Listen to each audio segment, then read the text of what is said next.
Leo kakangu, nilikuwa nataka unihusie kuhusu mapenzi. Vipi nitapata wa kumpenda na kuishi naye? Binadamu kazi. Kweli binadamu kazi. Mara nyingi sisi tunafeliwa kwa jua. Pale tunapoamini kuwa ndipo kwetu. Sijui nikwambia vipi, yani tunafeli kuwa tunaamini kile tunachokiamini kuwa ni sahihi, lakini hatuamini kile tunachoambiwa kuwa ni sahihi. Mapenzi ni zawadi. Mtu akikupatia mapenzi na mkono mmoja, pokea kwa mkono mmoja, maana zawadi siku zote ni stahili heshima, hasa kwa yule anaipokea. Lakini pia narudi hapo, ukumbuke mapenzi hayana shule. Wasanii wanapishana maneno, yule wajita king of mapenzi, yule wajita sijui nani, majina ni mengi, lakini asikwambie mtu kuna shule hii. Kweli hakuna kabisa. Hayana mjuzi, hayana bingwa, hayana mjuaji. Imana story ya mapenzi, story nyingine tofauti sana. Mara nyingi sisi tunapenda pale tunapopenda, wala tupendwi pale ambapo tunapendwa. Ukumbuke kuwa yule unayempenda naye anapenda, na yule unayeweka naye malengo naye kaeka malengo yake pia kwa mwingine. Na mara nyingi pia inatokea kuwa yule mwenye umepanga naye malengo uko unapenda, na yeye pia amepanga malengo yake kwako kutimiza lengo lake. Chunga sana asitimize malengo yako kabla wewe, maana utaambulia patu. Kimbilia kwenye malengo yako. Nako kama ni kweli hivi Yatabaki kweli daima, kwa sababu sasa hivi vijana wengi sisi tunateswa na mapenzi. Kweli kabisa.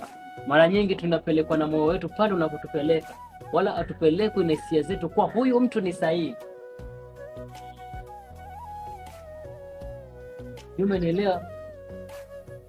Kuelewa. Ndipo sasa unaona kina dada zetu sasa hivi wamekuwa na ile moyo mwepesi kuwa kila atakayekuja kwenye maisha yake basi yeye wamuona ni sahihi. Waambie pia kuwa hawa watu wako wamekuja kutimiza malengo yao. Kweli kabisa. Sasa siamini kila mtu anayekuja ni sahihi kwake. Ndivyo wewe usiamini kila msichana unayekutana naye basi unakufaa. Kuelewa hapo. Mapenzi ukumbuke pia amekuwa biashara siku hizi. Biashara ambayo ina faida kote, inategemea mwenye amewekeza ni nani. Ukiwekeza wewe basi faida itakuwa kwako.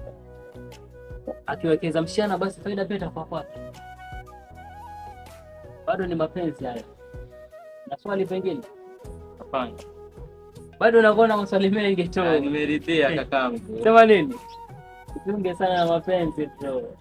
Alafu mara nyingi sana tunza hii siri.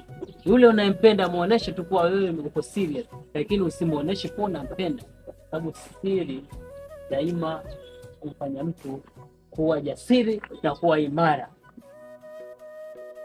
Kuwa na siri kwenye moyo wako. Sema ndio ili kumuonesha kuwa na wewe uko serious, lakini kwenye moyo wako tengeneza chumba chingine kinachoitwa siri. Hapo nimeanza kuelewa. Yaani nimekuelewa kabisa. Pia jaribu sana kutohusisha mapenzi yako ama mpenzi wako ama siri yako ya yule ambaye unampenda kwa marafiki zako. Sababu acha kwa marafiki, hata kwa ndugu pia. Sababu ndugu na marafiki ni watu wa karibu, na siku zote kikulacho kingoni mwako Kabisa. Asante sana Mr. Karibu. Nakubali maneno yako. Karibu. Sawa, asante. Kweli. Na karibu bro.